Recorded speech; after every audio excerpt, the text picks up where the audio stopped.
Hello everyone, my name is Kaseem. Welcome to the $1 Million Challenge. So in today's video, we are going to talk about Tesla's AI Day. Okay, so a couple of months ago, Tesla hosted an AI Day of which they broke down, they talked about every single thing that they're doing that makes them an AI leading company. I've been thinking how I can bring this information to you guys, in bite-sized chunks. So I've decided to break the video down just like I do with the earnings.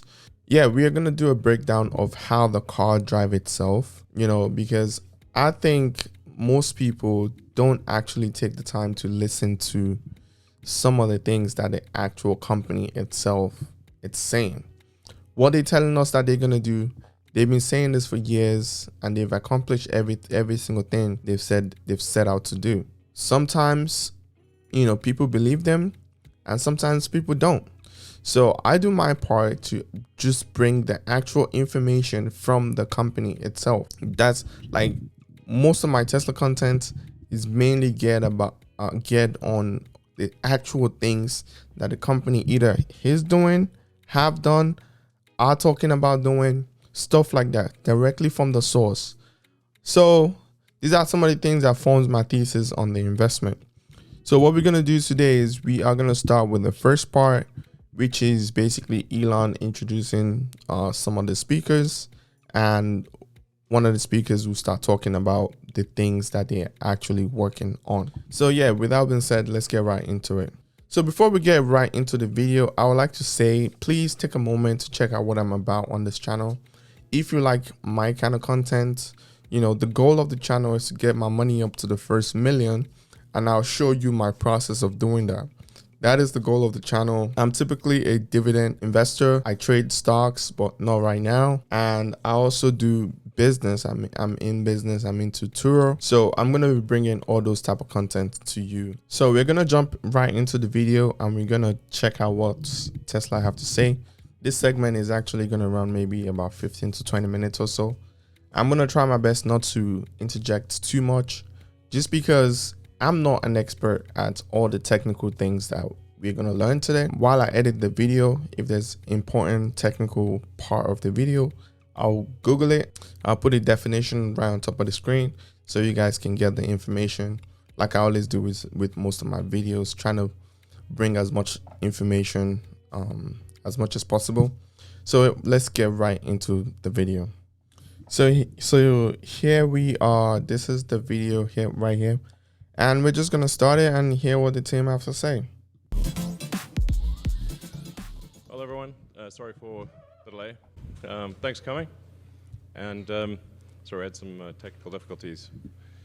Really need AI for this.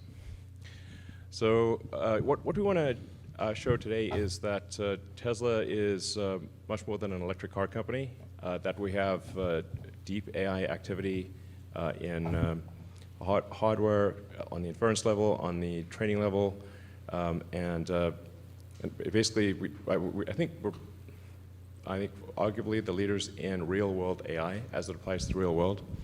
And those of you who have seen the full self-driving beta, I can appreciate the rate at which the Tesla neural net is learning to drive.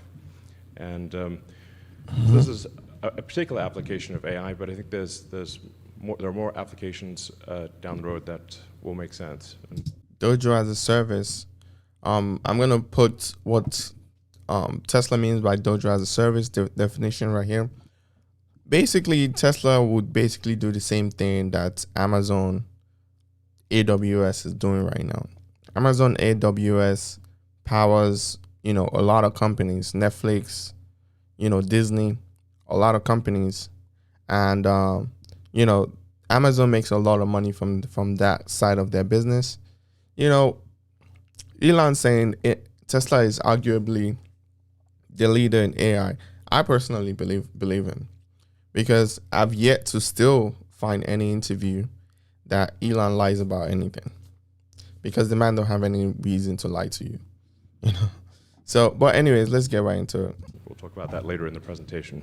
Mm-hmm. But yeah, we basically want to encourage anyone who is interested in solving real-world AI problems at either the hardware or the software level to join Tesla. Or Yeah. join Tesla. Apply, guys. So let's see. We'll start off with Apply. Andrej. Yep. So Andrej Karpathy is like the AI guy. He's the leader. Is the world leading. You know how he knows a lot about AI because he's been at it for a while. And right now he's leading Tesla AI division. Great. I think never mind. Okay, hi everyone. Is my mic on? I hope so. If not, I can give you mine. Okay, great. It doesn't sound like it? Yeah, there goes. Okay, hello. Great. Okay, hi everyone. Welcome. My name is Andrej, and I lead the vision team here at Tesla Autopilot, and I'm incredibly excited to be here to kick off this section. Vision team at Tesla Autopilot. That's another division of Tesla. Giving you a technical deep dive into the Autopilot stack and showing you all the under the hood components that go into making the car drive all by itself. Okay. That's a very nice key point there. Technical details of how Autopilot drive itself. So we're going to start off with the vision component here. Now, in the vision component, what we're trying to do is we're trying to design a neural network that processes the raw information, which in our case is the 8 cameras that are positioned around the vehicle. And they send us images, and we need to process that in real time into what we call the vector space. And this is a 3-dimensional representation of everything you need for driving. So this is the 3-dimensional positions of lines, edges, curbs, traffic signs, traffic lights, cars, their positions, orientations, depths, velocities, and so on. Okay. Here I'm showing the video of the raw inputs that come into the stack, and then the neural network processes that into the vector space. And you are seeing parts of that vector space rendered in the instrument cluster. Oh, nice. You guys see to the left-hand side right here? So this side, this is the view from all the cameras, right? And this is just the view that we see as we drive the car. So this is pretty good information. I've never really sat down to watch this video, so it'd be good to learn a bit more on exactly how they do what they do and how the car drive itself. Okay.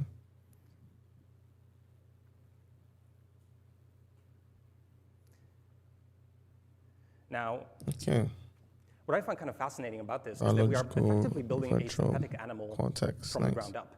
So the car can be thought of as an animal. It moves around, it senses the environment, and acts autonomously and intelligently. And we are building all of the components from scratch in-house. Okay. So, like they're saying, basically, they're trying to recreate how the human eye works when it comes to driving, and they're basically going to use the car's camera to do that. Let's hear more details. We are building, of course, all of the mechanical components of the body, the nervous system, which is all of the electrical components, and for our purposes, the brain of the autopilot, and specifically for this section, the synthetic visual cortex. Now, the biological visual cortex actually has quite intricate structure and a number of areas that organize the information flow of this brain. And so in particular, in your visual cortices, the information hits the light, hits the retina, goes through the LGN all the way to the back of your visual cortex, goes through areas V1, V2, V4, the IT, the ventral and the dorsal streams, and the information is organized in a certain layout. And so when we are designing the visual cortex of the car, we also want to design the neural network architecture of how the information flows in the system. Okay. So the processing starts in the beginning when light hits our artificial retina, and we are going to process this information with neural networks. Now, I'm going to roughly organize this section chronologically. So starting off with some of the neural networks and what they looked like roughly 4 years ago when I joined the team, and how they have developed over time. So roughly 4 years ago, the car was mostly driving in a single lane, going forward on the highway, and so sorry about that, guys. To keep distance away from the car in front of us. And at that time, all of processing was only on individual image level. So a single image has to be analyzed by a neural net and make little pieces of the vector space, process that into little pieces of the vector space. So this processing took the following shape. We take a 1280 by 960 input, and this is 12-bit integers streaming in at roughly 36 hertz. Now we're going to process that with a neural network. So we instantiate a feature extractor backbone. In this case, we use residual neural networks. So we have a stem and a number of residual blocks connected in series. Now, the specific class of ResNets that we use are RegNets, because RegNets offer a very nice design space for neural networks because they allow you to very nicely trade off latency and accuracy. Now, these RegNets give us, as an output, a number of features at different resolutions and different scales. So in particular, on the very bottom of this feature hierarchy, we have very high resolution information with very low channel counts. And all the way at the top, we have low resolution spatially, but high channel counts. So on the bottom, we have a lot of neurons that are really scrutinizing the detail of the image. And on the top, we have neurons that can see most of the image and a lot of that context, have a lot of that scene context. Okay. We then like to process this with feature pyramid networks. In our case, we like to use BiFBNs. And they get to multiple scales to talk to each other effectively and share a lot of information. So for example, if you're a neuron all the way down in the network and you're looking at a small patch and you're not sure if this is a car or not, it definitely helps to know from the top layers that, hey, you are actually in the vanishing point of this highway. Okay. And so that helps you disambiguate that this is probably a car. Oh, cool. After a BiFBN and a feature fusion across scales, we then go into task-specific heads. So for example, if you are doing object detection, we have a one-stage YOLO-like object detector here where we initialize a raster, and there's a binary bit per position telling you whether or not there's a car there. And then in addition to that, if there is, here's a bunch of other attributes you might be interested in. So the XY with height offset, or any of the other attributes, like what type of a car is this, and so on. So this is for the detection by itself. Now, very quickly we discovered that we don't just want to detect cars, we want to do a large number of tasks. So, for example, we want to do traffic light recognition and detection, a lane prediction, and so on. So very quickly, we converge in this kind of an architectural layout where there's a common shared backbone and then branches off into a number of heads. That's cool. That's cool. So the camera is detecting basically all of these things and they're processing it. They get the image right here and it basically gets processed through the AI system. That sounds good. So we call these, therefore, HydraNets, and these are the heads of the Hydra. Now, this architectural layout has a number of benefits. So number one, because of the feature sharing, we can amortize the forward pass inference in the car at test time. And so this is very efficient to run. Because if we had to have a backbone for every single task, that would be a lot of backbones in the car. Number two, this decouples all of the tasks, so we can individually work on every one task in isolation. And for example, we can uprev any of the data sets or change some of the architecture of the head and so on, and you are not impacting any of the other tasks. And so we don't have to revalidate all the other tasks, which can be expensive. Cool. And number three, because there's this bottleneck here in features, what we do fairly often is that we actually cache these features to disk, and when we are doing these fine-tuning workflows, we only fine-tune from the cached features up and only fine-tune the heads. So most often in terms of our training workflows, we will do an end-to-end training run once in a while where we train everything jointly, then we cache the features at the multi-scale feature level, and then we fine-tune off of that for a while. And then end-to-end train once again, and so on. Cool. So from what I get from what he's saying there is like they have the ability of training their system in groups, and at the same time, they can go in and train it in such an individual, minute level that once they get those training right, they can now push it to the rest of their neural net system. That's what I'm getting from that. If I'm wrong, put it in the comment. Let me know. I would love to hear what you guys think about, this section here. Here's the kinds of predictions that we were obtaining, I would say several years ago now, from one of these HydraNets. So again, we are processing individual images. Okay. There we go. We are processing just individual image, and we're making a large number of predictions about these images. Oh, wow, look at that. This middle here is basically the end of it. And then you can still see all the lines with the camera, and you can see the stop sign. They can see all the lanes here. Oh, this is pretty good. And this is their old system. So for example, here you can see predictions of the stop signs, the stop lines, the lines, the edges, the cars, the traffic lights, the curbs here, whether or not the car is parked. All of the static objects like trash cans, cones, and so on, and everything here is coming out of the net, here in this case, out of the Hydra net. So that was all fine and great, but as we worked towards FSD, we quickly found that this is not enough. So where this first started to break was when we started to work on Smart Summon. Here I am showing some of the predictions of only the curb detection task, and I'm showing it now for every one of the cameras. So we'd like to wind our way around the parking lot to find the person who is summoning the car. Now the problem is that you can't just directly drive on image space predictions. You actually need to cast them out and form some kind of a vector space around you. So we attempted to do this using C++ and developed what we called the occupancy tracker at the time.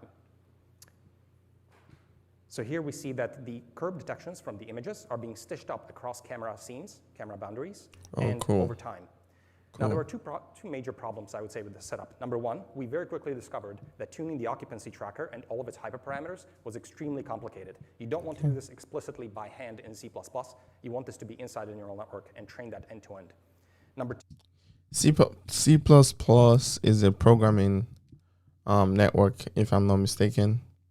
I'm not an IT guy, but I hear about that programming network a lot. Two, we very quickly discovered that the image space is not the correct output space. You don't want to make predictions in image space. You really want to make it directly in the vector space. So here's a way of illustrating the issue. So here I'm showing on the first row the predictions of our curbs and our lines in red and blue. And they look great in the image, but once you cast them out into the vector space, things start to look really terrible. And we are not going to be able to drive on this. So you see how the predictions are quite bad in vector space. And the reason for this fundamentally is because you need to have an extremely accurate depth per pixel in order to actually do this projection. And so you can imagine just how high of a bar it is to predict that depth so accurately in these tiny, in every single pixel of the image. And also if there's any occluded area where you'd like to make predictions, you will not be able to because it's not an image space concept in that case. So we very quickly the other problems with this, by the way, is also for object detection. If you are only making predictions per camera, then sometimes you will encounter cases like this where a single car actually spans 5 of the 8 cameras. And so if you are making individual predictions, then no single camera sees all of the car. And so obviously you're not going to be able to do a very good job of predicting that whole car. And it's going to be incredibly difficult to fuse these measurements. So we have this intuition that what we'd like to do instead is we'd like to take all of the images and simultaneously feed them into a single neural net and directly output in vector space. Nice. Now, this is very easily said. That makes sense because if they take like what we just saw, that previous segment, they have this one car, but it's showing up in like 5 different cameras. If they're able to fuse those images together and put it into one, that will make more sense to the neural network to actually be like, oh yeah, this is the beginning of this car and it goes all the way back to this point. I think that's what they're gonna get to next. That's actually a smart thing for them to do. I didn't know that that's how they do that, but that's pretty cool. Much more difficult to actually achieve, but roughly we want to lay out a neural net in this way, where we process every single image with a backbone. And then we want to somehow fuse them, and we want to re-represent the features from image space features to directly some kind of a vector space features, and then go into the decoding of the head. Now, so there are 2 problems with this. Problem number 1, how do you actually create the neural network components that do this transformation? And you have to make it differentiable so that end-to-end training is possible. And number 2, if you want vector space predictions from your neural net, you need vector space data sets. So just labeling images and so on is not going to get you there. You need vector space labels. We're going to talk a lot more about problem number 2 later in the talk. For now, I want to focus on the neural network architectures, so I'm going to deep dive into problem number 1. So here's the rough problem, right? We're trying to have this bird's eye view prediction instead of image space predictions. So for example, let's focus on a single pixel in the output space in yellow. And this pixel is trying to decide, am I part of a curb or not, as an example. And now, where should the support for this kind of a prediction come from in the image space? Well, we know roughly how the cameras are positioned and their extrinsics and intrinsics, so we can roughly project this point into the camera images. And the evidence for whether or not this is a curb may come from somewhere here in the images. The problem is that this projection is really hard to actually get correct because it is a function of the road surface. The road surface could be sloping up or sloping down, or also there could be other data-dependent issues. For example, there could be occlusion due to a car. So if there's a car occluding this viewport, this part of the image, then actually you may want to pay attention to a different part of the image, not the part where it projects. And so because this is data-dependent, it's really hard to have a fixed transformation for this component. So in order to solve this issue, we use a transformer to represent this space. And this transformer... Yo, I've never heard of any of these things before in my life. Even some of these equations, like, whoa, you know? Like, if you understand this kind of things, please apply to Tesla, man. Apply to Tesla, work with a great company that you can grow, you can learn so much.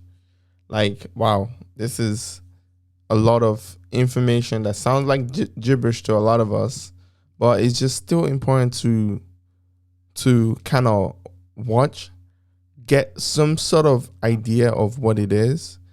That gives you more conviction. Like, for example, watching this kind of thing, how do Tesla do it that their car drive itself and other people have not been able to do it? How? This is basically it. And a lot of these things that they're talking about sound so complicated. But this is what we're gonna do in the next couple of weeks. Break this down. Earnings is coming up. We're gonna learn a little bit more about the company as well. So a lot of interesting things to come within the next 2-3 weeks for Tesla. It uses multi-headed self-attention and blocks of it. In this case, block doing a lot of this work.